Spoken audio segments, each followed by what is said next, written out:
এই কথাটা বাবা আপনারা জানেন, আমি একটু মনে করাচ্ছি। কেউ যেন ভাববেন না মা কীর্তনিয়া বড় বড় কথা বলে জ্ঞান দিয়ে যাচ্ছে না। আপনাদের চরণে আমি অনেক কনিষ্ঠা, আপনারা অনেক জ্যেষ্ঠ জ্যেষ্ঠা বসে আছেন। এটা আমার কথা নয়, গ্রন্থ বিধান দিল শিশুকালে কৃষ্ণ ভজে কৃষ্ণ পাওয়ার আসে, যৌবনেতে কৃষ্ণ ভজে আসে বা নাই আসে, বৃদ্ধকালে কৃষ্ণ ভজে জমেরও তার আসে। দেখবেন ছোট ছোট বাচ্চারা বায়না করবে, বাবা মা ঠাকুমা দাদু যাচ্ছে কীর্তন শুনতে সোনাকালী, বায়না করবে বাবা আমাকে নিয়ে চলো, দাদু আমায় নিয়ে চলো, আনলো, তারা বসলো বাবা হরিবাসরে, কিন্তু সেই অভিজ্ঞতা কি আছে? কীর্তন বিষয়টা কি, কীর্তনিয়া কীর্তন করে গেল, তাতে আমরা কি পেলাম সেটা কি তাদের অভিজ্ঞতা আছে? তাহলে এটা কুড়ি ফুল সেবাই লাগলো না। কারণ আমরা ধ্রুবের মতো ছেলের জন্ম দিতে পারিনি, আর প্রহ্লাদের মতো ছেলের জন্ম দিতে পারিনি। ওইগুলো কুড়ি ফুল গোবিন্দ সেবায় লেগেছিল বাবা। তাহলে কুড়ি ফুল সেবায় লাগবে না, আর বাসি ফুল তো লাগবেই না, ওটা আমরা সবাই জানি। কি মাইরা, গাছে ফুল ফুটেছিল ঝরে মাটিতে পড়ে গেছে, ওই ফুল গোবিন্দ চরণে দেবে? দেবে না তো। তাহলে দেহতত্ত্বে বাসি ফুল কোনটা? দন্ত পড়ে যাবে, কেশ পেকে যাবে, চামড়াগুলো আলগা হয়ে যাবে, এ ফুল গোবিন্দ সেবায় লাগবে না। কি গো মায়েরা, স্নান করে ঠাকুর ঘরে যাবে, অঙ্গ অলস, ভালো লাগছে না, বারবার রান্নিক করতে বসে ঘুমিয়ে বারবার ঢলে ঢলে পড়ে যাবে, এ ফুল গোবিন্দ সেবায় লাগবে না। একটু জপের মালা নিয়ে নাম জপ করবে, কোন রকমে বাবা 16 মালা হবে, আর শরীর ভালো লাগছে না, কারণ সেই সময় তো আর নেই। এই যে কীর্তন শুনতে বসেছেন, হয়তো ভালো লাগবে, কিন্তু বেশিক্ষণ বসতে পারবেন না, মা কোমরে ব্যথা, একটু চলে ফেরে ঘুরে এলে যেন ভালো হয়। দোষটা তো আপনাদের নয়, বাসি ফুলটাই তো সেবায় লাগবে না। মহাজনেরা বলছেন সেবা যদি দিতে হয়, যে ফুলটা আজকের ফুটেছে সেই ফুলটা সেবায় দাও। যে ফুল আজকের ফুটেছে মা, যেটা হচ্ছে গোবিন্দ সেবা দেবার জন্য, সেই ফুলটা গোবিন্দ সেবায় দাও। আর আজকের ফোটা ফুল সম আমাদের যৌবনকাল, সেবা যদি দিতে হয়,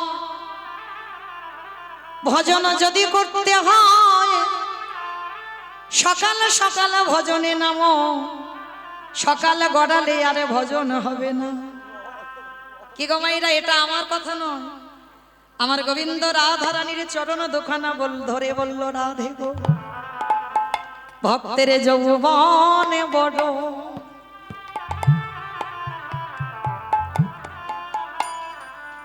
বড় ভালো বাসি। আমাইরা কোন যৌবনের কথা বললো গো? যেদিন আমাদের 10 ইন্দ্রিয় গোবিন্দ সেবায় লাগবে। কি গো মাইরা, দুটো হাত গোবিন্দ সেবার কাজে লাগাতে পারবে? যেদিন তোমার দুটো চরণ গোবিন্দের জায়গায় যেতে পারবে, যেদিন তুমি কানে কৃষ্ণ নাম শুনতে পাবে, নয়নে কৃষ্ণ বদন দর্শন করিতে পারবে,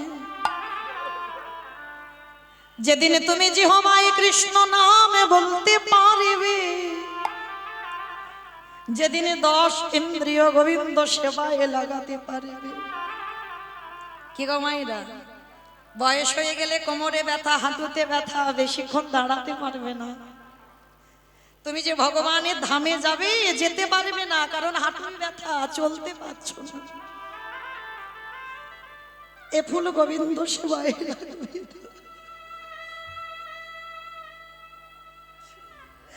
সেবা যদি দিতে হয়, সময় থাকতে থাকতে সেবা দাও,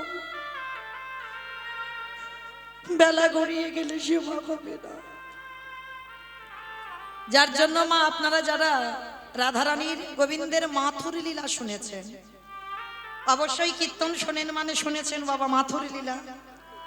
গোবিন্দ আমার বৃন্দাবন থেকে মথুরায় গেল, রাধারানী 100 বছর কেঁদেছিল, একটা দুটো বছর নয়। কি গো, জড়জগতে কেউ যদি ভালোবেসে 1 বছর চলে যায়, 2 বছর চলে যায়, পাগলের মতো হয়ে যায়। আমার গোবিন্দকে ভালোবেসে রাধারানীকে ত্যাগ করেছিল 100 বৎসর। রাধারানী গোবিন্দ বিরহে না কেঁদে কেঁদে একেবারে বিছানা সজ্জা, মৃত্যু সজ্জা, কঙ্কাল সার দেহ, এবার দেহ থেকে প্রাণটা চলে যাবে। ঠিক সেই সময় মৃত্যু দশায় পড়ে আমার রাধারানী বলল, ললিতা রে, আমারে গোবিন্দকে ভালোবেসে আজ এই দশা,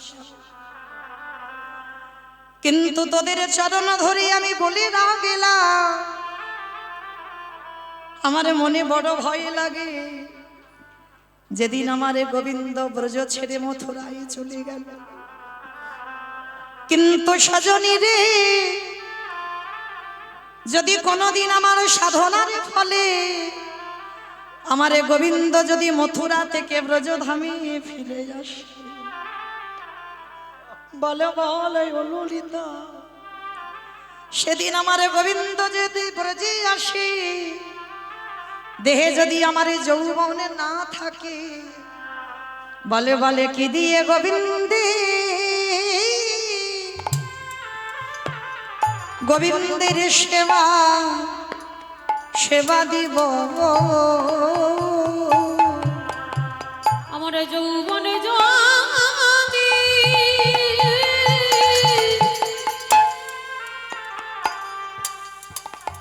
আমার যৌবনে যদি ফুরায় যায়, ওরে ললে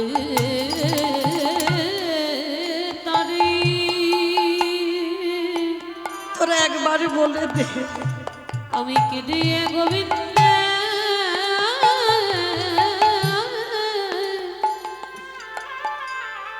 বলে বলে সেবা দিব। আসতে তাহলে মায়ের আমরা এইটুকু শ্রবণ করে কি বুঝলাম? কৃষ্ণ ভজিবারে তরে সংসারে আইন, মিছে মায়ায় বদ্ধ হয়ে বিজ্ঞ সম হইন। এই যে 84 লক্ষ জনী আমাদের জনম, 4 লক্ষ বার মানব জনম, 80 লক্ষ জনী আমরা সবাই ফেলে এলাম, পেলাম সাধীর দেব দুর্লভ মানব জনম। আচ্ছা বাবা, ভালো করে ভেবে দেখেন, পশু পাখিরা খায় আমরাও খাই, পশু পাখিরা ঘুমায় আমরাও ঘুমাই, পশু পাখিদের সন্তান হয়, আমরা মানুষ জাতি আমাদেরও সন্তান জন্ম দিতে হয়। পশু পাখি এরাও খায় আমরাও খাচ্ছি, আমরা এক জায়গা থেকে আরেক জায়গা যাচ্ছি, পশু পাখিরাও যাচ্ছে, তাহলে ওদের সঙ্গে আমাদের কত মিল দেখো। কিন্তু তথাপিও পশু পাখিদের জন্মটাকে দুর্লভ বলছে না, এই মানুষ জাতিটাকে দুর্লভ বলছে কেন? কি গো, তাদেরও তো পা দিয়েছে, কারোর ডানা দিয়েছে, উঠতে উঠতে যেতে পারবে। পশুদের 4টে পা দিয়েছে, আমাদের থেকে বেশি, তাহলে তাদেরকে দুর্লভ বললো না, আমাদেরকে দুর্লভ বলছে কেন? ভালো করে ভেবে দেখেন। এই পশু পাখিরা এরা কি করছে জানো? গোবিন্দ বদনে দেখবার জন্য নয়ন পেল, বংশী রণামৃত শোনবার জন্য করণ পেল, সেবা করবার জন্য বদন পেল। কিন্তু কি গো মায়েরা, হরি নাম বলবার মতো, কৃষ্ণ নাম বলবার মতো ভাষা পাই, যে ভাষাটা মানুষ জাতি পেয়েছে আমরা খেলায় হারিয়ে দিচ্ছি। তাই সবার চরণ ধরে আমি বলে যাব, মা এমন কর্ম আমরা করব না, আবার আমাদের 80 লক্ষ জনিতে ফিরতে হয়। এমন কর্ম করো যেন আগিয়ে যেতে পারি, আর পিছনের দিকে নয়। হতেও তো পারে মা 4 লক্ষ বার মানব জন্মের মধ্যে ধরো মনে করতেও তো পারো এই জন্মটা আমার শেষ, এই জন্মের পরে আমার গৌর গোবিন্দ চরণ প্রাপ্তি, আমি সাক্ষাতে সামনে ভগবান ডেকে ভজন করব, হতেও তো পারে। তাই হরিবাসরে বসে সবার চরণে নিবেদন, সময় নষ্ট করো না মা, সময় হেলায় হারিয়ে দিও না। সংসারে থাক আমাদের দেহ, দেহ দিয়ে স্বামী সেবা করো, দেহ দিয়ে ছেলে পুলে মানুষ করো, কিন্তু কখনো বাবা মন যেন একেবারে ডুবিয়ে দিও না সংসারে। মনটা রেখে দাও গৌর গোবিন্দ চরণে। আরে এই জগৎ সংসারে যদি একজন ভক্ত দেহ স্বামী সেবাই দিয়ে, এই দেহ ছেলে পুলেদের দিয়ে মানুষ করে, আত্মীয় স্বজনকে দেখভাল করে, শুধু মনে আমার গোবিন্দ চরণে রেখে যদি সংসার করতে পারো, তারে অচিরে কৃষ্ণ প্রাপ্তি হবে। যদি মনে দি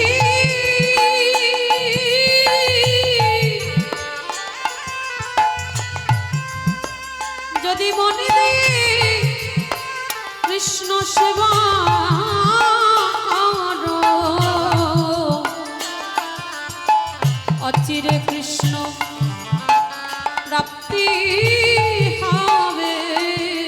আস্তে তাহলে চলেন আমরা সবাই গুরুচরণ আশ্রয় করে একটুখানি যাব বাবা শ্রীধাম নদিয়া নবদ্বীপ ধাম। সেই ব্রজেন্দ্র নন্দন কৃষ্ণ কলিকালে হয়েছে শ্রীকৃষ্ণ চৈতন্য মহাপ্রভু। সত্যতে নারায়ণ, ত্রেতাতে রাম, দাপরে কৃষ্ণ, আর কলিতে হলেন শ্রীকৃষ্ণ চৈতন্য মহাপ্রভু। কিন্তু মা চৈতন্য মহাপ্রভু সকালবেলা মাকে প্রণাম করে কীর্তনে বার হয়, আর সারাদিন কীর্তন করে হরি নাম করে আবার বিকালবেলা এসে মাকে প্রণাম করে।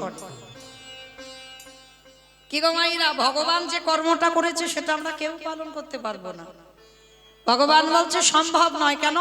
ভগবান বলছে আমি কলিযুগে তো সন্ন্যাস নিষিদ্ধ বাবা। ভগবান সন্ন্যাসী হয়েছে, নিতাই চাঁদ সন্ন্যাসে যেতে চাইলো, কিন্তু আমার নিমাই বলল না দাদা, তুমিও যদি আমার সঙ্গে সন্ন্যাসী হয়ে যাও, এই যে কালকের দিনই আসছে বাবা নিত্যানন্দ ত্রয়োদশী, নিত্যানন্দ প্রভুর আবির্ভাব তিথি, তা ওই নিতাই চাঁদও আমার নিমাইয়ের সঙ্গে সন্ন্যাস নেবে। মহাপ্রভু বলল অসম্ভব, কারণ আমি সন্ন্যাসে যাচ্ছি জগৎ উদ্ধার করবার জন্য, জগতের কল্যাণের জন্য। আর দাদা তুমিও যদি আমার সঙ্গে সন্ন্যাস নাও, তাহলে এই সমাজ কি বুঝবে? সমাজ মনে মনে ভাববে বুঝি সংসার ত্যাগ করলে তবেই বুঝি গৌর গোবিন্দ ভজন করা যায়। কখনো নয় বাবা, সংসার ত্যাগ করে গৌর গোবিন্দ ভজন করতে বলেন। ওই নামের মালা হাতে নিয়ে দাদার সঙ্গে তিলক সেবা করে, গলায় তুলসীর মালা নিয়ে বাবা মাকে কাঁদিয়ে পরিবারকে রেখে মঠ মন্দিরে গিয়ে বসে বাবা কৃষ্ণ ভজন হবে না, ও জীবনে হবে না। কেন? তাহলে বাবা দেবর্ষি নারদ কলিযুগে সংসার করতো না, শ্রীবাস পণ্ডিত হলো সংসার করলো। দেখেন আমার নিতাই চাঁদ সংসারী হলো, দুটো স্ত্রী জাহ্নবা বসুধা, অদ্বৈত আচার্য গোসাই দুটো সংসার। তাহলে দেখেন সবাই, নিমাই পণ্ডিত প্রথমে বিবাহ করলো কাকে? লক্ষ্মীপ্রিয়া। সর্পাঘাতে মৃত্যু হলো, তারপরে দ্বিতীয় বিবাহ করলো বিষ্ণুপ্রিয়া। তাহলে বাবা তারা সংসার করে সমাজকে দেখিয়েছে সংসারে থেকে বোঝে দেখাও। বাবা যারা সংসার ধর্ম করেনি কত কোনো জ্বালা নেই। ছেলে বলবে না আমায় দাও, মেয়ে বলবে না আমায় দাও, পরিবার বলবে না আমায় দাও, কোনো দাও দাওয়ের বালাই থাকবে না, নিশ্চিন্তে গোবিন্দ ভজন করতে পারবে। অত সোজা নয়, সংসারে থেকে বোঝে দেখাও। আত্মীয় পরিজন, ছেলে পুলে, নাতিপুতি সব চারিদিক থেকে বলবে আমায় দাও আমায় দাও। সবার আশা মিটিয়েও তোমাকে গোবিন্দ ভজন করতে হবে, তারপরে হবে তুমি কলিযুগে বড় ভক্ত। যার জন্য তো নারদ শ্রীবাস হয়ে সংসার করলো, একটা সন্তান হলো যার নাম হলো কৃষ্ণদাস। তাহলে চলেন সেই মহাপ্রভু সকালবেলা যেত প্রণাম করে আবার ফিরে প্রণাম। তাহলে ভগবান বলছে আমি যেটা করেছি তোরা করতে যাস না, এ জীবনে পারবি না। এ জীবন কেন, কোন জন্মেই তোদের সামর্থ্য থাকবে না, কিন্তু আমি যেটা বলছি সেটা তোদেরকে শুনতে হবে। তাহলে ভগবান যাবার সময় প্রণাম করলো, আবার ফিরে প্রণাম করলো। এখানে এতজন ভক্ত আছেন মা, একবার হৃদয়ে হাত রেখে একজন বলতে পারবেন? মানে আত্মীয় বাড়িতে গেলেন, বাবা মা শ্বশুর শাশুড়িকে প্রণাম করে গেলেন, আর আত্মীয় বাড়ি থেকে ফিরে কোনোদিন প্রণাম করেছেন? কেন করেননি? ভগবান জগৎকে শিখিয়েছে কোথাও যেতে গেলে প্রণাম, আবার ফিরে এসে ঘরে প্রণাম। কারণ আমরা বুঝি না মা এই গুরুজনদের পদধূলার কত দাম। যদি বুঝতাম তাহলে আমাদের এই দশা হতো না কলিযুগে। কারণ এই গুরুজনদের চরণ ধুলাতে কি আছে তা আমরা বুঝতেই চাই না মা, কিন্তু তার প্রমাণ দিয়ে গেছে বাবা মহাভারত। একেবারে উজ্জ্বল প্রমাণ দিয়ে গেল মহাভারতে। কবে জানো? যেদিন মহাভারতে বাবা কুরুক্ষেত্রের মাঠে যুদ্ধ হবে। একটু মন দিয়ে শ্রবণ করবেন মা। এই কুরুক্ষেত্রের যুদ্ধের ঠিক প্রারম্ভে মানে আগের দিন ভগবান কৃষ্ণচন্দ্র যুধিষ্ঠির মহারাজকে ডাকছে, যুধিষ্ঠির দাদা, ও যুধিষ্ঠির দাদা, আর বিলম্ব করো না, তুমি একটু তাড়াতাড়ি রণসাজে তৈরি হয়ে নাও, সকাল হলে আমাদের যেতে হবে ধর্মক্ষেত্রে, কুরুক্ষেত্রে। যেই না ভগবানের অনুমতিটা পেয়েছে, যুধিষ্ঠির মহারাজ বলছে, কৃষ্ণ কৃষ্ণ ক্ষণকাল বিলম্ব করো ভাই, আমি একটুখানির জন্য আমার বড় মার কাছে যেতে চাই। আচ্ছা মায়েরা, আপনারাই বলেন, যারা এখানে তত্ত্বজ্ঞানী, যারা গ্রন্থ পড়েন বা শোনেন, যুধিষ্ঠির বড় মাটাকে বা গান্ধারী, দক্ষিণের ভক্ত বলে কথা না, গান্ধারী। আমার থেকে আপনাদের অভিজ্ঞতা বেশি, তো যাই হোক। তাহলে মহাভারতে গান্ধারী যুধিষ্ঠির বড় মা, আমাদের মতো একটা দুটো ছেলেপুলের মা নয়, 100 সন্তান, আর একটা কন্যা সন্তান ছিল দুঃশলা, মানে 101টা ছেলে মেয়ের মা। সেই গান্ধারী হচ্ছে বাবা যুধিষ্ঠির বড় মা। তা ভগবান প্রশ্ন করছে, আচ্ছা তুমি হঠাৎ যুদ্ধে যাবার আগে বড় মার কাছে কেন যাবে? কৃষ্ণ, আমি বড় মার কাছে এই জন্য যাব, আমি একবার আমার বড় মাকে প্রণাম করতে চাই। অসম্ভব যে বড় মা তোমার জীবনে মঙ্গল কামনা করলো না, যে বড় মা সারা জীবন তোমার অমঙ্গল চেয়েছে, আর তুমি কিনা যুদ্ধে যাওয়ার আগে সেই বড় মাকে প্রণাম। কৃষ্ণ, এইটা অন্য কেউ যদি বলতো আমি মানতাম, কিন্তু তোর মুখে সাজে না। আমি জানি আমার বড় মা ভালো নয়, আমি জানি ভগবানের কাছে মানত করি আমার বড় মা, কবে আমার মৃত্যু হবে। যুধিষ্ঠির, ভীম, অর্জুন, নকুল, সহদেব, ওদের কবে বিনাশ হবে আমার বড় মা মানত করে। আমি জানি আমার বড় মা জীবনে আমাদের মঙ্গল চাইনি। ভগবান হাসছে আর বলছে, আচ্ছা তুমি যদি সব জানলে আর জেনে শুনে সেই শত্রুকে প্রণাম। কৃষ্ণ, আমার বড় মা আমার খারাপ চেয়েছে, আমি তো আমার বড় মার খারাপ চাইনি। আমার বড় মা আমার অমঙ্গল চেয়েছে, কিন্তু আমি তো আমার বড় মার অমঙ্গল চাইনি। কারণ কৃষ্ণ, একটা কথা মনে রাখতে হবে, সে যে আমার মায়ের থেকে বড়।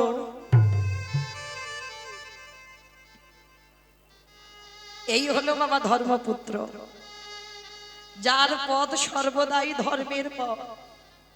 আমার বড় মা মানে আমার মায়ের থেকেও বড়। কৃষ্ণ, যে আমার মায়ের থেকে বড় হয়, তার পদধূলা যদি আমি শিরে না নিয়ে যুদ্ধে যাই, কৃষ্ণ আমার মনে ভয়, যুদ্ধে গিয়ে যদি আমি আর ফিরে না আসি, আমার বড় মাকে তো প্রণামটা করা হবে না। কৃষ্ণ, নিতাই গৌর প্রেমানন্দে হরি বল, হরি বল। আমি যুদ্ধে গিয়ে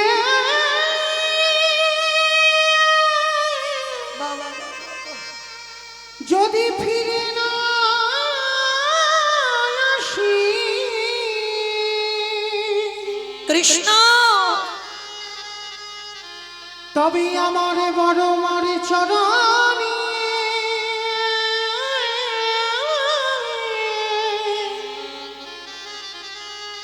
আমার যে প্রণাম করা হবে না। যেই না বলেছে যে বড় মাকে প্রণাম করতেই হবে, ভগবান হেসে বলছে, বেশ যাও। তবে দেরি করবে না, কেমন? প্রণাম করেই তুমি তাড়াতাড়ি চলে আসবে। ঠিক আছে কৃষ্ণ, আমি যাব আর আসব। গান্ধারী তখন কি করছে জানো? কৃষ্ণের প্রতিচ্ছবিটা নিয়েছে। কৃষ্ণ, কে করে পারলি তুই? আমার 100 পুত্র সন্তান দিলি, শুনেছি সন্তান জন্মে কোনোদিন খারাপ হয় না। সন্তান পৃথিবীতে আসে অমৃত সপুত্রা হয়ে। পারলি না বাবা? আমার 100টা ছেলের মধ্যে 99টা খারাপ করে দিতে পারতিস, একটা ছেলেকে আমার কৃষ্ণ ভক্ত করে দিতে পারলি। কৃষ্ণ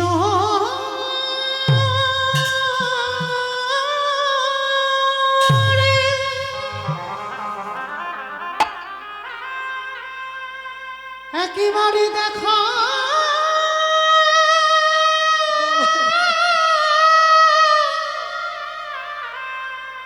দেখা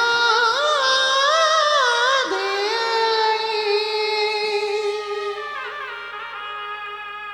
ওরে তুই নাকি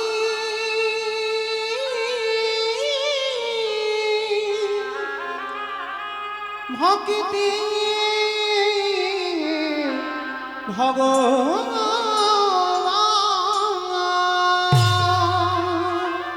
গান্ধারী কৃষ্ণের ছবিটা নিয়ে কাঁদছে, কেন করলি না? আমার একটা ছেলেকে ভালো কেন করলি না কৃষ্ণ? একটা ছেলে যদি আমার ধার্মিক হতো, অন্তত আমার পাশে বসে কৃষ্ণর নাম শোনাতো। গান্ধারী কাঁদছে, আর ঠিক সেই সময় যুধিষ্ঠির মহারাজ এসে ডাকছে, বড় মা, বড় মা। যেই না বড় মা বড় মা বলে ডাকছে,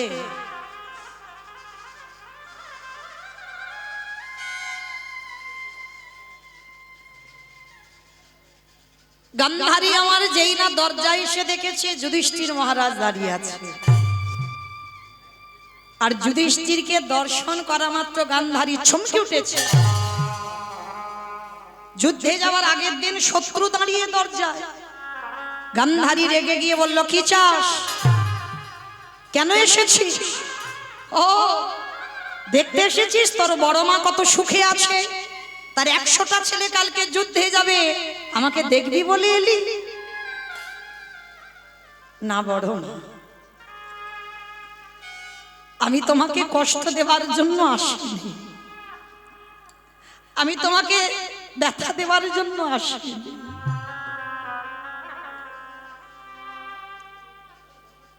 কেন এসেছিস আমার কাছে? বড় মা, কালকে সকালবেলা তো যুদ্ধে যাব, তাই আজকে তোমার কাছে একটা জিনিস চাইতে এসেছি। আমার কাছে? আমার কাছে তোকে দেওয়ার মতো কি আছে? আছে বড় মা, কারণ এ জগতে তুমি ছাড়া আমাকে সেই জিনিসটা কেউ দিতে পারবে না। আমি জানি তোমার কাছে। গান্ধারী বলছে, বেশ বল, যদি থাকে তো দেব। না, ওরকম করে নয়, আগে তুমি আমার মাথা ছুঁয়ে বলো, আমি যা চাইবো দেবে।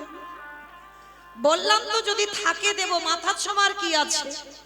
বড় মা, বললাম তো মাথা আমায় ছুঁতে হবে, কারণ তুমি দেবে না শোনার পর। বেশ, কথা দিলাম, তোর মাথা স্পর্শ করে যদি থাকে আমার কাছে, আমি তোকে দেব দেব দেব। দেখো বড় মা, তুমি কিন্তু কথা দিয়েছো, কথার খিলাফ যেন না হয়। বেশ, বল কি চাস? ওগো বড় মা,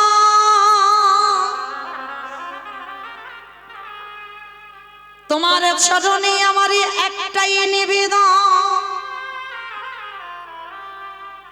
এই যুধিষ্ঠির তোমার কাছে জীবনে কিছু চাইনি,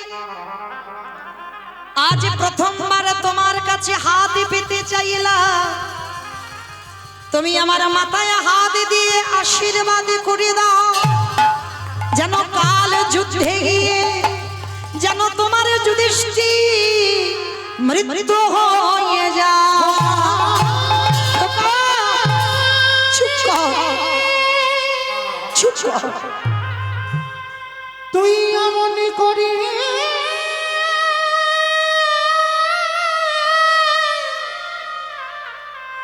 এমন করে বলিস না,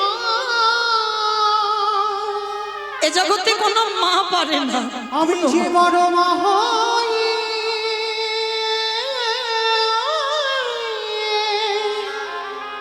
শহীদ পারিব না রে। চুপ কর। তুই আমার কাছে মৃত্যু কামনা করছিস কেন? আর আমি মা হয়ে তোকে মৃত্যু আশীর্বাদ দেব কি করে? কেন বড় মা? তুমি তো সারা জীবন বলে এসেছো কবে আমাদের 5 ভাই নিধন হবে। আজ কেন তুমি ভেঙে পড়ছো আমার কথা? কারণ আজ আমি নিজে ভিক্ষা চাইছি, মৃত্যু ভিক্ষা। আমার মৃত্যু দাও। গান্ধারী জীবনে প্রথমবার ওই যুধিষ্ঠিরকে বুকে ধরে বলল, খোকারে, যে বড় মা জীবনে তোর ভালো চাইল না, যে বড় মা সারা জীবন তোর অমঙ্গলে চেয়ে এলো, সেই বড় মা জীবনে প্রথমবারে করিলাম আশীর্বাদ দাও বড় মা। তুমি শুধু একবার বলো আমার মাথা ছুঁয়ে, কালকের যুধিষ্ঠির মৃত্যু হবে। বলবো। ছেলেকে বুকে ধরে বলল, খোকারে, ও মাইরা, সন্তান জন্ম দিলে মা নয়। আপনারা কি বলেন? সন্তান জন্ম দিলে মা? আগে বাবা মাতৃত্বটা থাকতে হবে। সন্তান জন্ম দিলে কি আর না দিলে কি, মা যদি হতে হয় না, ত্রেতা যুগে ভরতের মা কইকেয়ী মার মতো মা হয়। অনেকে বলে না মা সৎ মা মানে ভালো মা নয়। কি গো মা বলে তো, সৎ মা মানে ভালো মা নয়। কিন্তু সৎ মা যদি ভালো মা না হবে, তাহলে সৎ মা বলবে কেন? বলছে সৎ মা যে মায়ের হৃদয় সৎ, যে নিজের ছেলের থেকে অন্যের ছেলেকে বেশি ভালোবাসবে, বেশি আদর করবে, বেশি স্নেহ দেবে, তবে তুমি সৎ মা। নিজের ছেলেকে যদি অল্প খেতে দাও, যে তোমায় সৎ মা বলে, তাকে তুমি বেশি খেতে দাও। যেটা করেছিল কইকেয়ী মা, নিজের ছেলেকে রাজা করলো, রামকে 14 বছরের জন্য বনবাসে দিল। কেন?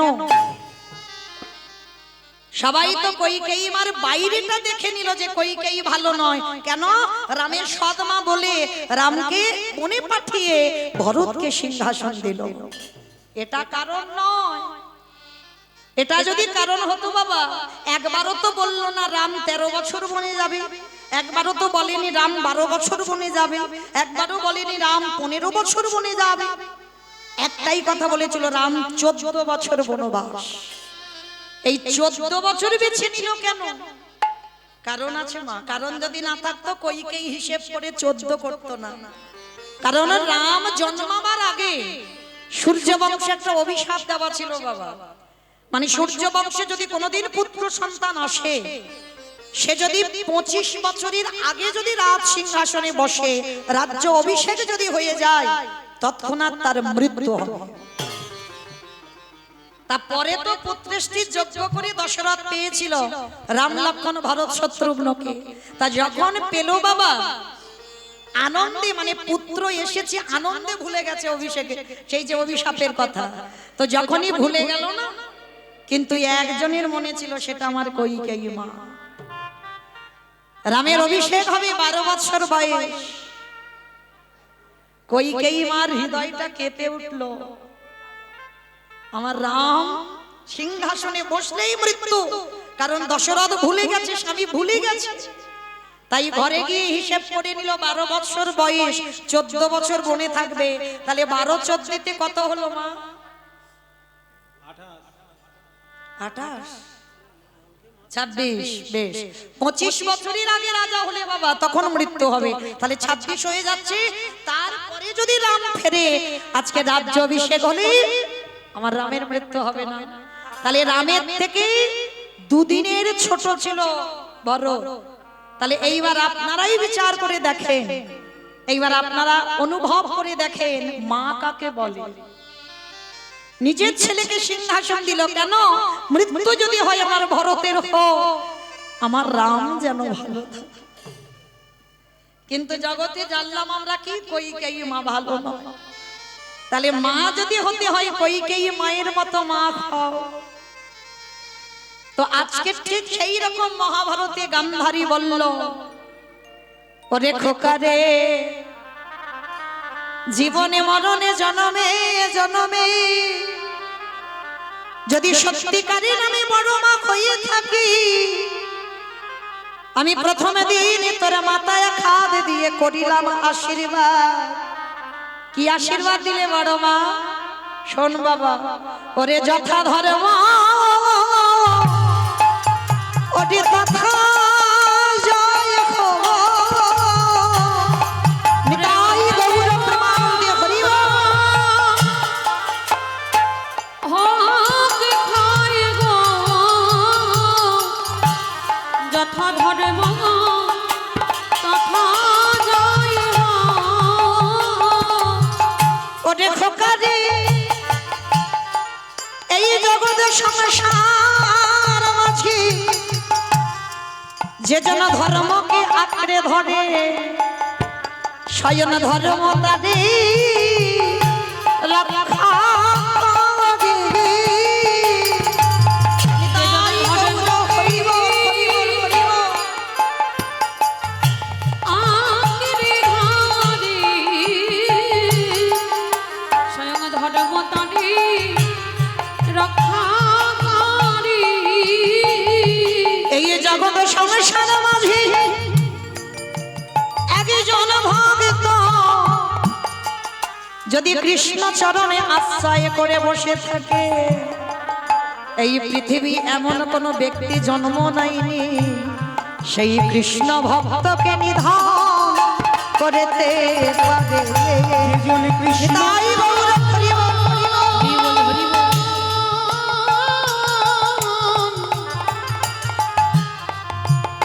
যেজন কৃষ্ণ চরণ আশ্রয় করে, সেই কৃষ্ণ ভক্তকে নিধন করে। আস্তে। তাহলে মায়েরা আপনারাই যতটুকু শুনলেন, অনুভূতিটা কি হলো, অনুভব কি করলেন? ভগবান তো সাথে ছিল, পঞ্চপাণ্ডবদের সাথে ছিল, তথাপিও গান্ধারীর পদধূলাটা নেওয়ালো কেন? যাদের সঙ্গে কৃষ্ণ রয় তাদের কি অপমৃত্যু হয়? হবে না তো। তাহলে যুধিষ্ঠির জানতো, তথাপিও বড় মাকে প্রণাম করলো কেন? সমাজকে ভগবান শিক্ষা দিয়ে দিল, তুমি কৃষ্ণ ভজন করলেও যদি সাধু গুরু ব্রাহ্মণ বৈষ্ণব গুরুজন থাকে, তাদের চরণ ধুলাটা আগে নিতে শেখো। আর যদি তুমি সাধু গুরু বৈষ্ণব গুরুজনদের পদধূলা সর্বদা শিরে নিতে পারো, সকল কাজে তুমি জয়ী হবে হবে হবে। নিতাই গৌর প্রেমানন্দে হরি বল, হরি বল। তাই তো চৈতন্য মহাপ্রভু সুরধনী গঙ্গার তীরে ধুলাই গড়াগড়ি যাচ্ছে। তবে একা নয়, ওই যে কালকে যার জন্মদিন না, যার আবির্ভাবের দিন, সেই ছেলেটাকে দলে করে নিয়েছে। নিতাই যারে দেখে তারে বলে,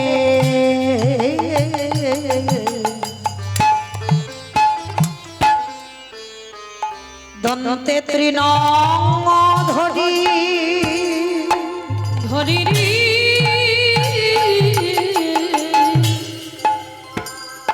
নিতাই যারে দেখি তারে কালে অগদন্তে তৃণ ধরি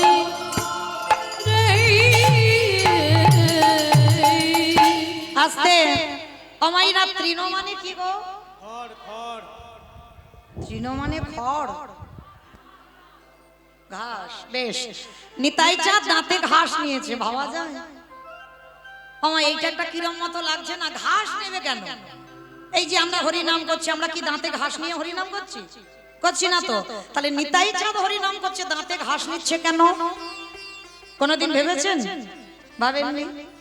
কারণ একটা কথা মনে রাখবেন বাবা, এই যে আমাদের সমাজে একটা নিয়ম আছে। কি নিয়ম? না, গুরুজনদের সামনে কথা বলতে গেলে আমাদের স্বভাবটা যেন একটু নত ভাব হয়। এটা নিয়ম। মানে যারা মানে যারা মানে না তাদের কথা বাদ দিলাম। মানে আমি যে কীর্তনিয়া, আপনারা আমার থেকে অনেকে গুরুজন বসে আছেন, অনেক গুণীজন আছে, তাহলে আপনাদের সামনে আমি যে দাঁড়িয়ে গান গাইবো, মানে আমি অনেক ছোট, তাহলে আমাকে সেইভাবে গান গাইতে হবে। আমার স্বভাব, আমার আচরণটা যেন একটু নত ভাব হয়। মানে আমি অনেক বড় কীর্তনী, আমি অনেক কিছু জানি, এটা আমার সমাজে নিয়ম নয়। কিন্তু মহাপ্রভুর সমাজে একটা নিয়ম ছিল। কি নিয়ম? না, গুরুজনের সামনে যে কথা বলবে তোমাকে দাঁতে একটা ঘাস নিতে হবে। ঘাস না নিলে কি হবে? যে আমি কথাটা বলছি সেই কথাটা সত্যি বলছি, এর মধ্যে কোনো মিথ্যা নেই। মানে যখন রূপ গোস্বামী আর সনাতন গোস্বামী আমার প্রভুর চরণে গেল, তখনও কিন্তু এই দাঁতে ঘাস। আর দাঁতে ঘাস নিলে তখনকার সমাজে মানে গণ্যমান্য ব্যক্তিরা জানতে পারতো যে কথাটা সত্যি বলছি বা বিনতার সহিত বলছে। তাই তোমার নিতাই চাঁদ দাঁতে ঘাস নিয়ে কি করছে জানো? নবদ্বীপের অলিতে গলিতে যারে দেখে তার পদ ধরে বলে, তোদের ঘরে আমি বাসনে মেজে দেব, তোদের ঘরে আমি বাসনা বেটে দেব, তোদের ঘরে আমি কাপড় কেচে দেব। আমি বলছি না, আমি করবো এটা বলছি না, নিতাই চাঁদ বলছে। নিতাই চাঁদ বলছে তোদের ঘরে আমি কাপড় কেচে দেব, বাসন মেজে দেব, বাটনা বেটে দেব, তোরা যা যা বলবি আমি সব কিছু করে দেব। কিন্তু বিনিময়ে তোদেরকে একটা কাজ করতে হবে, আমাকে মাইনে টাইনে দিতে হবে না। কি কাজ করতে হবে? তোরাই আমারে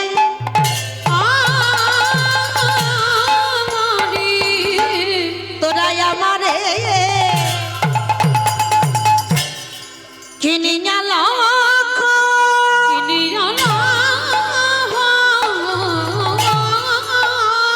আস্তে। নিতাই চাঁদ সব কাজ করে দেবে, মাইনে দিতে হবে না। তাহলে বিনিময়ে কি করতে হবে মা? বাহ, বলো গৌর হরি উলুধ্বনি হরি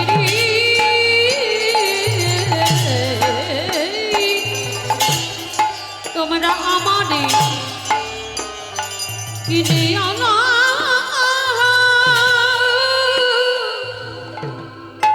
একেবারে বলো গৌর হরি রে। আস্তে।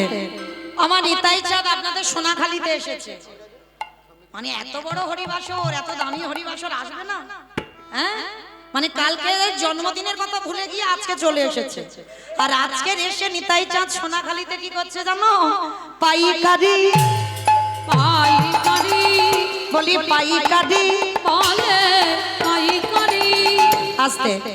এই জায়গাটা মা খুব মন দিয়ে শুনবেন। তলিয়ে ভাবার নাম হলো তত্ত্ব, ভিতরে যেতে হবে।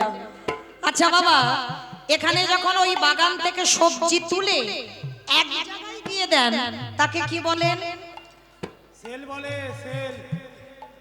পাইকারি দেখেছো, বলে নাকি সেল বলে। মানে খিচুড়ি স্কুলেও যায়, মানে পাইকারি বলে, মানে পাইকারি দেওয়া, মানে আড়তে দেওয়া হচ্ছে। তার নিতাই চাঁদ সোনাখালী বাজারে এসেছে, এসে কি করছে?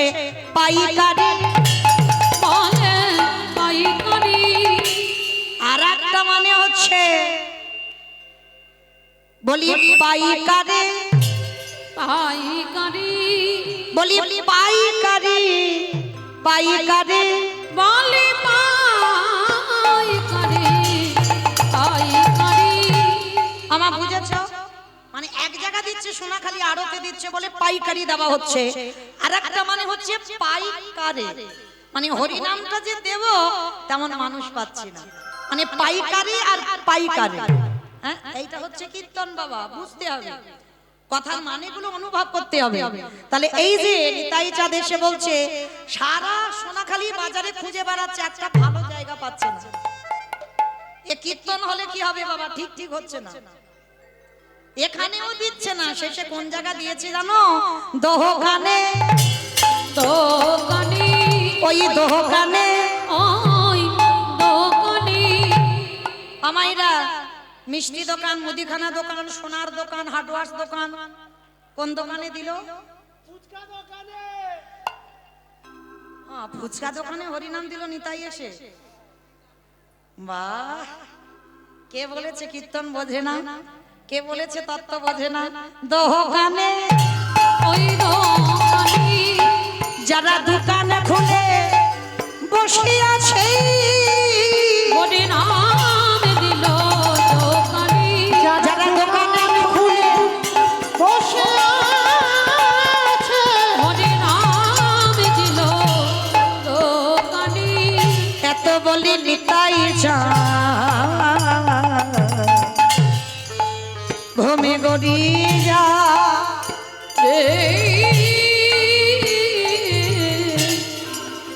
এত বলি নিতাই চাঁদ ঘুমে গড়ে যায় রে। ওগো সোনার ওই সোনার পর্বত জানা, পর্বত যায় না, আজ ধুলাতে লুটায় রে। নিতাই চাঁদ এসে কি করছে বাবা? ওই সোনাখালীতে এসে বলছে কে কি নিবি আয়, তোরা কে কি নিবি আয়, তোরা কে কি। আবারও দুটো মানে হচ্ছে, দেখে মানে খুঁজে খুঁজে বের করতে হবে।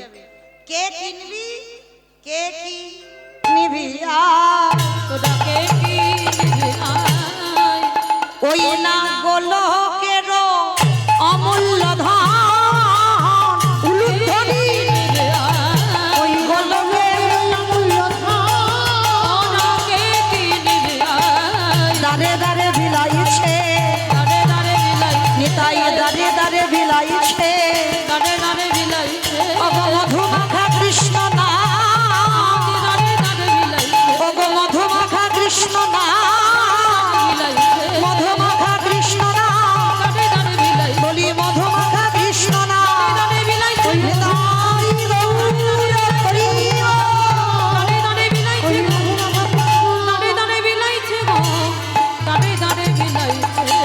আমার সোনার পর্বত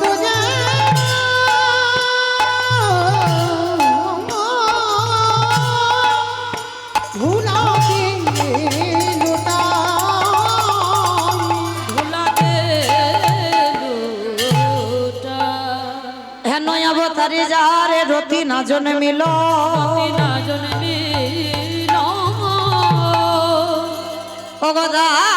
অগদাশিলোচন বলে সেই পাপী এলো আর গেল। এলো আর গেল, দাস লোচন বলে সে পাপি এলো গেল রে। লোচন বলে লোচনে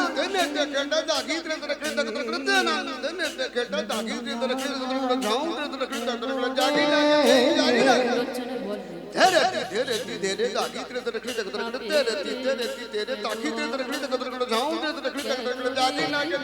লোচন বলে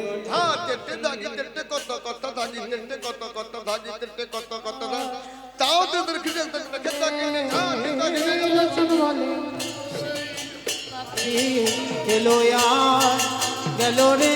লোচনে বলে সেই পাপি এলো আর গেল রে, লোচন বলে সেই পাপি এলো আর গেল রে। নিতাই গৌর প্রেমানন্দে হরি বল হরি বল হরি বল। গেল রে দশ লোচনে বলে সেই পাপী। চলুন আজকে আমরা সবাই যাব মধুমাশ্রী ধাম, বৃন্দাবন ধাম। আজকে এই বৃন্দাবনে যেতে গিয়ে বাবা সবাই একবার প্রেম সে বলেন তো, গৌর সুন্দর কি, নবদ্বীপে ধাম কি, সচির নন্দন কি, ধ্বনিটা হলো কি, এটাও জয়। বললাম ধ্বনিটা হলো কি, বলে জয়। এটা কেন জয় হবে? আমি জিজ্ঞেস করলাম ধ্বনিটা হলো কি, মানে হলো না। একটু প্রেম সে দাও, এত জোরে ধ্বনি দাও। ক্যানিং নদী পেরিয়ে যাবে। ক্যানিং যাবে? ক্যানিং নদী যাবে? বাহ, কই দেখি যাদের হাতগুলো এসেছে একবার তোলো তো দেখি। আমার নিতাই চাঁদ গৌর চাঁদের মতো।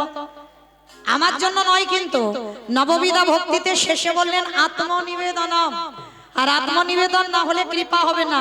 কই দেখি সবাই,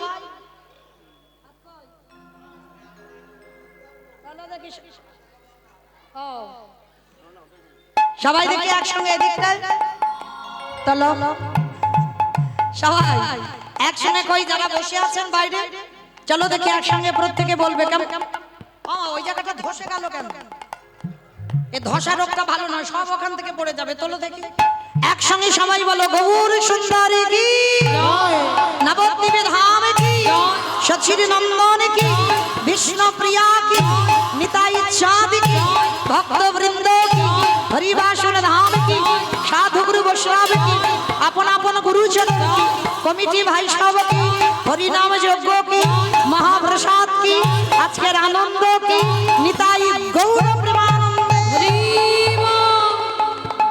বেশ, চলো এবার একটা ভজন গাইতে গাইতে একটু যাই লীলায়। কিংবা একটা ভজন হবে? হবে? চলো একটা ছোট্ট করে ভজন হোক আজকের বৃন্দাবন। একটু উলুধ্বনি সবাই। ও রাধে মেরো স্বামী, मैं हूँ राधे तेरो दास, जन्म जन्म मोहे दीजियो वृंदावन निवास। जय राधे श्री राधे, जय श्री कृष्ण बोलो जय राधे।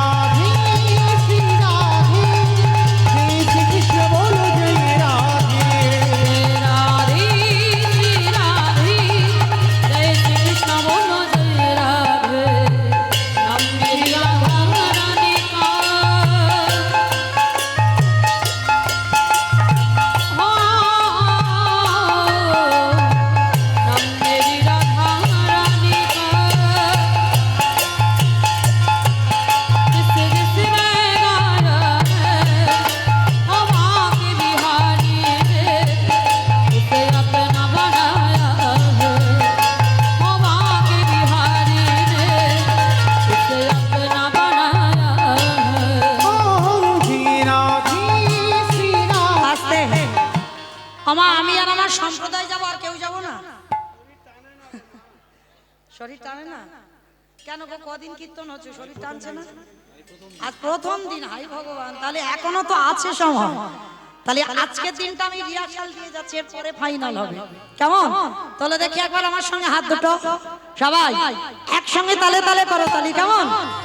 নাম মেরি রাধা রানী কা,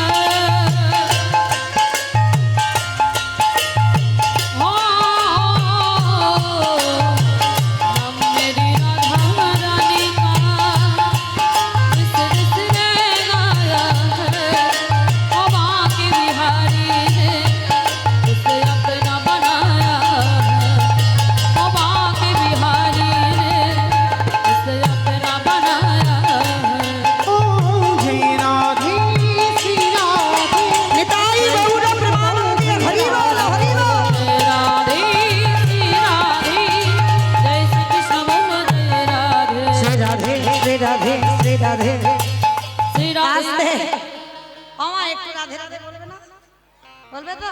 বাহ, কই তোলো দেখি একবার সবাই আমার সঙ্গে একবার রাধা নাম করো একবার দেখি সবাই।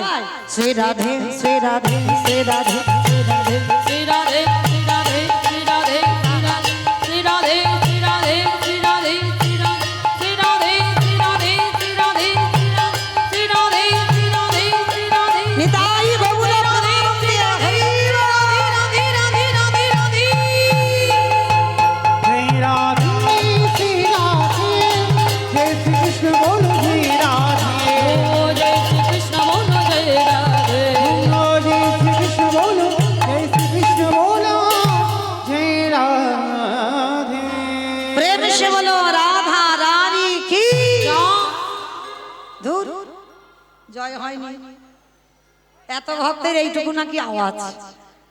আমা তোমাদের এই সোনাখালী শাশুড়ি বৌমাতে ঝগড়া টগড়া হয় না? হয় না? এইটা আমার বিশ্বাস হলো না।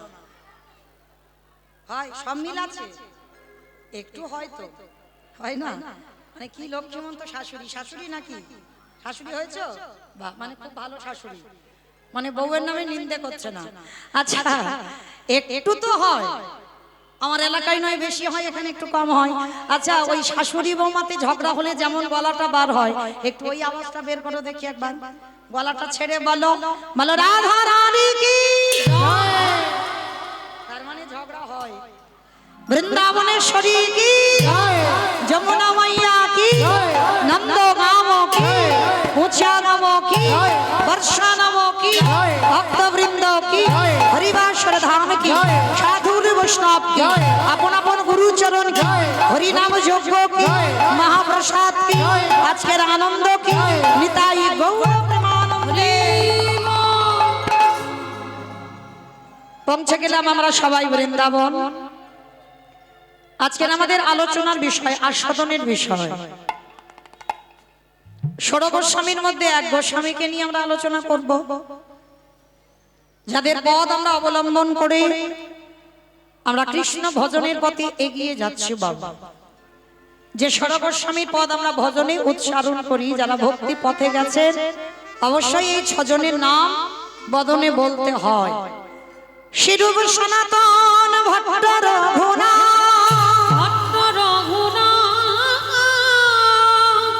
শ্রীজীব গোপাল ভট্ট দাস রঘুনাথ,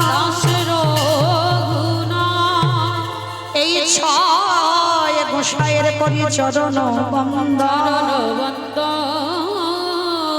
যাহা হইতে বিঘ্ন নাশ অভীষ্ট পুরাণ।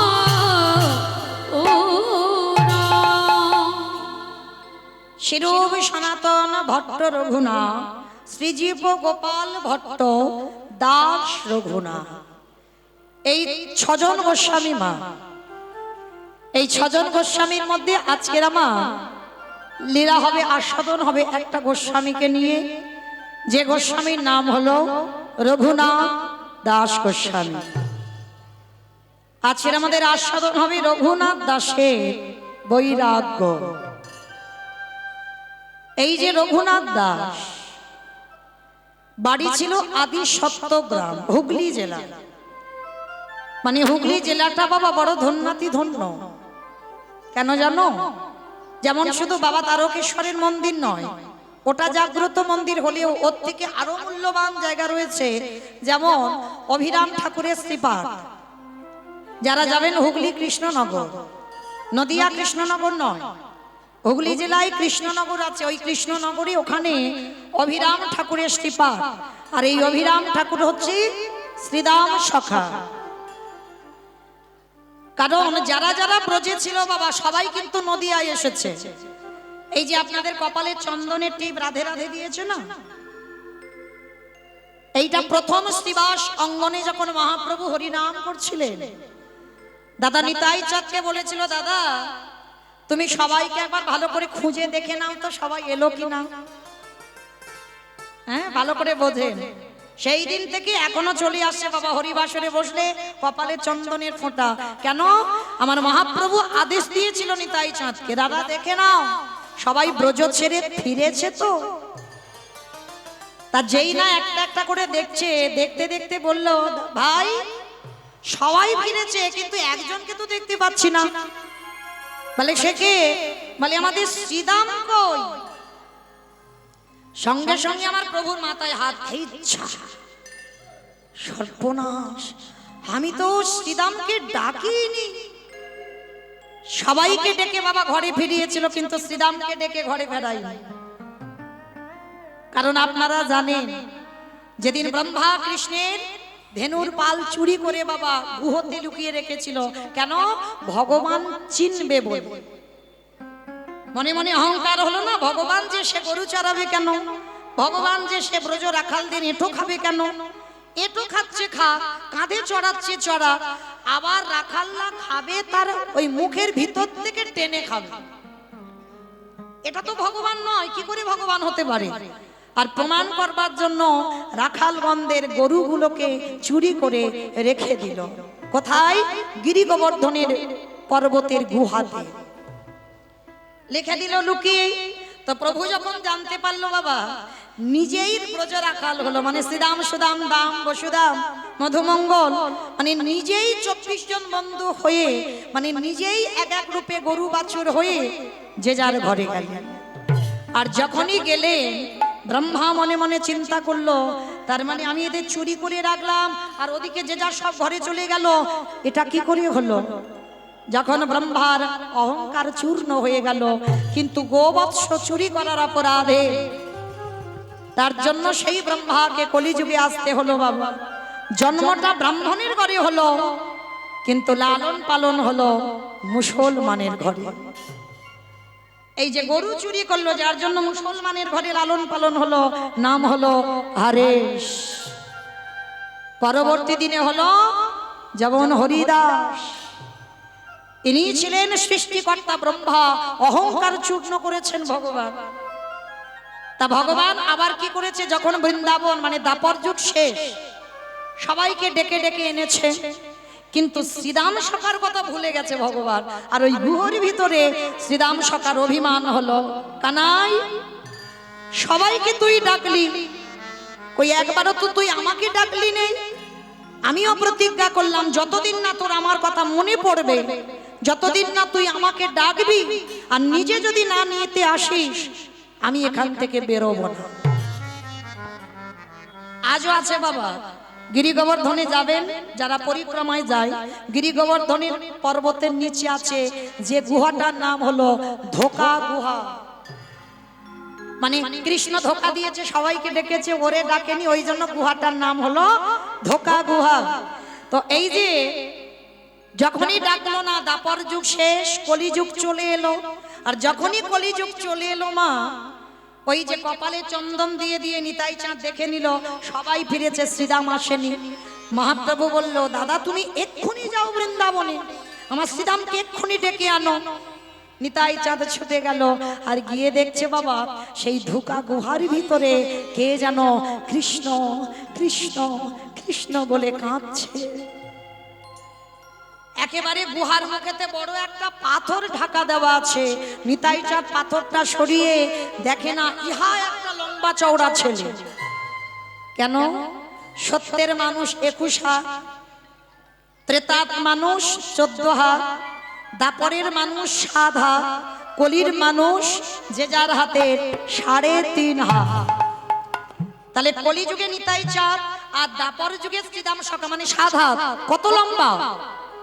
আর যেই না শ্রীদাম বেরিয়েছে, নিতাই চাঁদ একেবারে মাথাটা এইরকম করে দেখছে, ওরে বাবা এত লম্বা লোক। আর নিতাই চাঁদ যেন ছোট বেটে হয়ে আছে। নিতাই চাঁদ বলছে, শ্রীদাম তুই আমারে চিনতে পারছিস নে? নিতাই চাঁদকে দেখে বলছে, হাই ভগবান তুমি এত বেটে, তুমি কে গো? বলে, সে কি রে আমারে ভুলে গেলি? আমি তো তোর বলাই দাদা। হ্যাঁ গো, তুমি যদি বলাই দাদা হলে এতটুকু হয়ে গেলে কেন? বলে, আরে পাগল, এটা আর বৃন্দাবন দাপর যুগ নয়, এটা কলিযুগ। কলিযুগ? তা তুমি যদি আমার বলাই দাদা হলে আমার কানাই কই? বলে, কানাই আছে, এখানে নয়, এসেছে ব্রজের বাঁকা। কালো শাখা দেখবি আমাইরা উলু কই একটু দাও আমাদের সোনার নদী এসেছে ব্রজের বাঁকা এসেছে ব্রজের বাঁকা কালো শাখা দেখবে আমাদের সোনার নদিয়া ও তার কালো বরণ নাই ও তার কালো বরণ নাই ও তার কালো বরণ নাই আমাদের কালো বরণ নাই ও রাই অঙ্গে অঙ্গ দিয়ে গৌর হলো তার রাই অঙ্গে অঙ্গ দিয়ে গৌর হলো তাই ও রাই অঙ্গে অঙ্গ দিয়ে গৌর হলো তাই ওই রাই অঙ্গে অঙ্গ দিয়ে গৌর হলো তাই এসেছে ব্রজের বাঁকা কালো শাখা দেখিয়া আমাদের সোনার নদিয়া এসেছে নদীর বাঁকা কালো শাখা দেখবি আয়। আমাদের সোনার নদিয়া এইবার নিতাই চাঁদ কি করেছে বাবা শ্রীদাম শাখার কাঁধে চড়েছে আর কাঁধের উপরে উঠে একেবারে চাপ দিয়েছে আর এমন চাপ দিয়েছে মা 7 হাত থেকে 3.5 হাত আর যেই না 3.5 হাত হয়েছে এইবার শ্রীবাস সঙ্গ নিয়ে এসেছে কিন্তু মহাপ্রভু বললেন শ্রীরাম এইভাবে তো আসা যায় না সমাজ বলে একটা নিয়ম আছে সমাজ বলে একটা ব্যাপার আছে তোমাকে নতুন করে আসতে হবে যাও কোথায় তুমি চলে যাও কৃষ্ণনগর যেখানে বাবা হুগলি জেলায় কৃষ্ণনগর ওইখানে তোমার জন্ম হবে আর ওইখানে আজও আছে বাবা আপনাদের চরণ দর্শন নিয়ে বহুবার দর্শন হয়েছে অভিরাম ঠাকুরের শ্রীপাঠ সেই শ্রীরাম শাখা কলিযুগে অভিরাম ঠাকুর হয়ে আজকে হুগলি জেলায় কৃষ্ণনগরে এলেন তাহলে হুগলি জেলাটা কত ধন্যাতি ধন্য আবার এই হুগলি জেলায় আদি সপ্তগ্রামে জন্ম নিয়েছিল কে যার নাম হচ্ছে রঘুনাথ দাস এইবার মা যতটুকু সময় থাকবো এইটুকু সময় মন প্রাণ দিয়ে আস্বাদন করবে এই রঘুনাথ দাস কোনো সাধারণ ছেলে নয় আমার রাধারানীর আশীর্বাদের সন্তান একটা কথা বলে যাই মা বহু বহু মায়েরা একটা পুত্র সন্তানের জন্য কত প্রার্থনা ডাক্তার বৈদ্য কবিরাজ কত কি করেন একটা পুত্র সন্তানের জন্য আমার বিশ্বাস এই হরিবাসরে দাঁড়িয়ে বলে যায় একটা জায়গায় যাবে যে জায়গাটা হলো উত্তরপ্রদেশ রাধাকুণ্ডের তীর এই রাধাকুণ্ডের তীরে মা স্নান যোগ থাকে যেটা হচ্ছে বগুলা অষ্টমী দুর্গাপূজার পরেই হয় এই বগুলা অষ্টমীতেই স্নান যোগ হয় রাধাকুণ্ডের আবির্ভাব তিথি আর ওই স্নানগুলো বাবা সবসময় গভীর রাত্রিবেলা হয় আর ওই রাধাকুণ্ডে স্নান করে আমার করুণাময়ী প্রেমময়ী কৃপাময়ী রাধারানীর কাছে আঁচল পেতে তোমার নিজের জন্য নয় সংসারের জন্য নয় বংশ রক্ষার জন্য নয় তুমি রাধারানীর কাছে প্রার্থনা করবে রাধে তোমার সেবার জন্য আমার একটা কৃষ্ণ বলা পুত্র দাও আমার বিশ্বাস হবেই হবে তবে বিশ্বাসে মিলাই বস্তু তর্কে বহুদূর ভক্তি যার কৃষ্ণ তার সর্বশাস্ত্রে কয় ভক্তি না থাকিলে কৃষ্ণ দেখিও বা কি বা হয় তো আজকের এই রঘুনাথ আশীর্বাদের ছেলে রাধারানীর আশীর্বাদের ছেলে এর বাবা ছিল গোবর্ধন দাস আর জ্যাঠামশাই ছিল হিরণ্য দাস জ্যাঠামশাই বিয়ে করেনি কিন্তু গোবর্ধন আর হিরণ্য মানে এদের ভাই ভাইটা ঠিক রাম লক্ষণের মতো মানে রামের কথা বললে যেমন লক্ষণের কথা এসে যায় ঠিক ওই রকম গোবর্ধনের কথা বললে হিরণ্যের কথা এসে যাবে এদের দুই ভাই ঠিক এই রকমই মিল ছিল আর এদের জমিদারিতে বাবা এক মাসে আয় ছিল 12 লক্ষ স্বর্ণ মুদ্রা নবাবকে কর দিত 8 লক্ষ স্বর্ণ মুদ্রা কর মানে কত বড় জমিদার, কত বড় ধনী, সেই ধনী বাড়ির ছেলে দশা একটু লক্ষ্য করবেন। সেই মানত করে সাধ্য সাধনা করে রঘুনাথকে পেল, রঘুনাথ জন্ম নিল। কিন্তু জন্ম নেওয়ার দিন থেকে দিনে দিনে তো সন্তান বড় হয়। রঘুনাথ যখন দিনে দিনে বড় হচ্ছে বাবা, ছোটবেলা থেকে রঘুনাথের হৃদয়ে বৈরাগ্য ভাব, সংসার কোনোদিন তার ভালো লাগে না। রাজ সিংহাসন, রাজ পালঙ্ক, রাজ ঐশ্বর্য, ঘর বাড়ি টাকা পয়সা রঘুনাথের কোনোদিনই পছন্দ ছিল না। রঘুনাথ যখন দিনে দিনে বড় হচ্ছে না, ঘর থেকে কখন বলতে কখন ছেলেটা বেরিয়ে যায়। বড় লোক তো, আবার প্রহরীরা সবাই মিলে রঘুনাথকে ধরে বাড়িতে আনে। মানে ছেলেটা এত বিরক্ত করে দিচ্ছে, বাবা জ্যাঠা রেগে গিয়ে বলছে, রঘুনাথ একে আর ঘরে রাখা যাবে না, একে আর ঘরে রাখা যাবে না, চল ভাই একে আমরা পাঠশালায় ভর্তি করে দিই। এখনকার দিনে বাবা যেমন বোর্ডিং এ দেওয়া হয়, মানে সেখানে তো থেকে পড়াশোনা করতে হবে। বাবা মা চাইলেও সব সময় দেখা করতে পারবে না, সে নয় সপ্তাহে যেতে হবে, নয় 15 দিন অন্তরে যেতে হবে। আগেকার দিনের পড়াশোনা মানে গুরুকুল, যেটা প্রহ্লাদ পড়েছিল, ধ্রুব পড়েছিল, আজকের লীলায় রঘুনাথ দাস। বাবা জ্যাঠা নিয়ে গেছে বাবা গুরুকুলে, যে গুরুদেবের নাম হলো, আস্তে মা কথা নয়, একটু মন দিয়ে শ্রবণ করেন, অনেক কিছু জানতে পারবেন, বুঝতে পারবেন। রঘুনাথকে ধরে নিয়ে গেল, তখন রঘুনাথের বয়স মাত্র 5 বছর।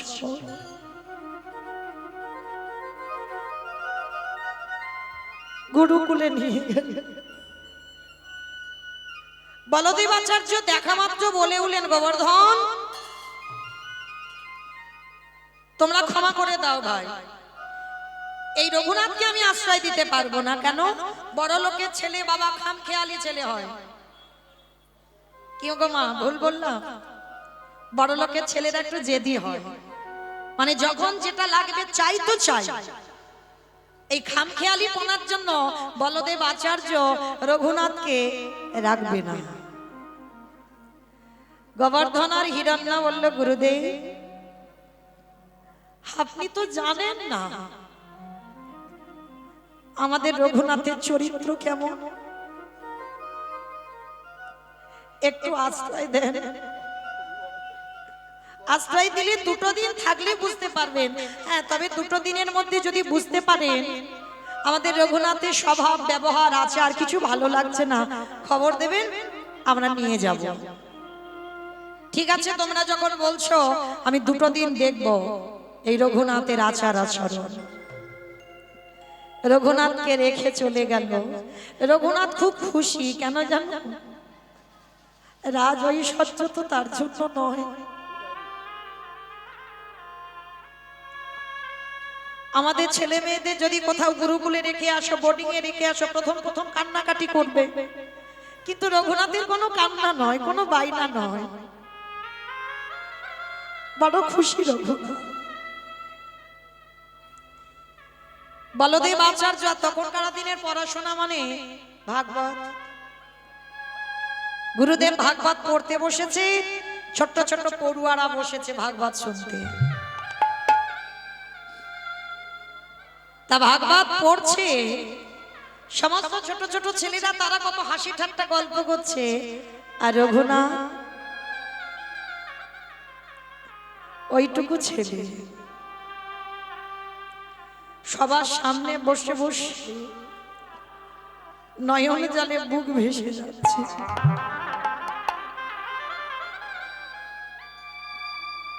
বলদেব আচার্য দেখছে যে রঘুনাথ কাঁদছে।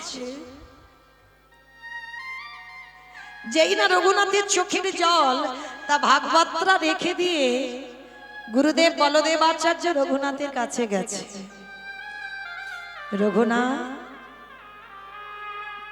ও রঘুনাথ, কি হয়েছে বাবা?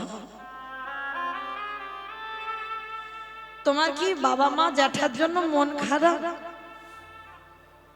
না গুরুদেব, তাহলে কি তোমার এই পাঠশালায় বন্ধু নেই ওই জন্য মন খারাপ? না গুরুদেব, তাহলে কি তুমি আমার ভাগবত শুনে কাঁদছো? তুমি কি কিছু বুঝতে পারছো? না গুরুদেব, তাহলে তুমি কাঁদছো কেন?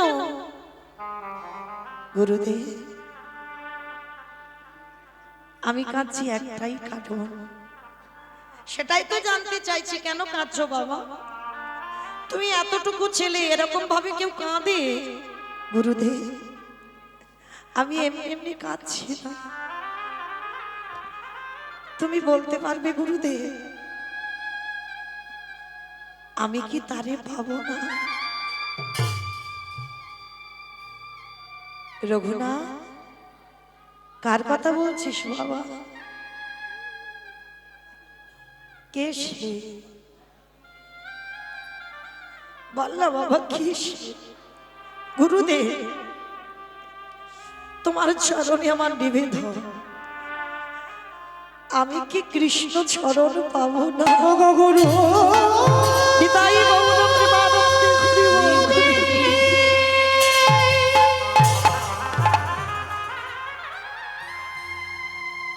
একেবারে বলে না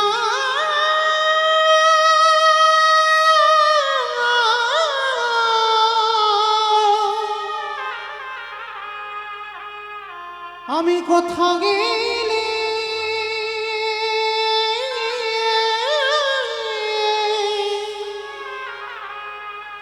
আমার কৃষ্ণ কৃষ্ণ পাবো। রঘুনাথ, আমি কোথা গেলে পাবো রে দেখা ওগো দয়া মা। আমি একবার বলে দাও।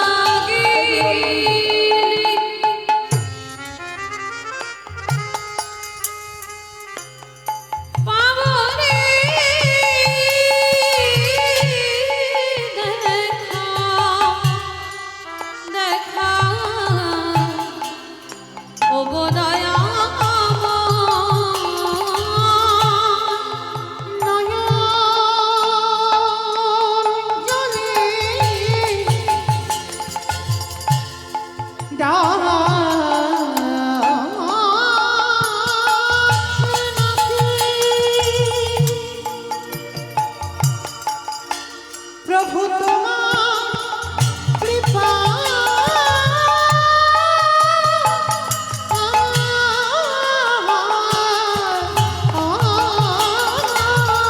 ওই নয়া চলে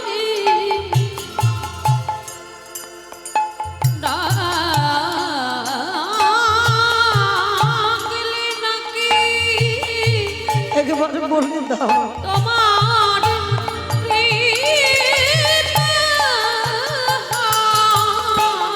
আমি কোথা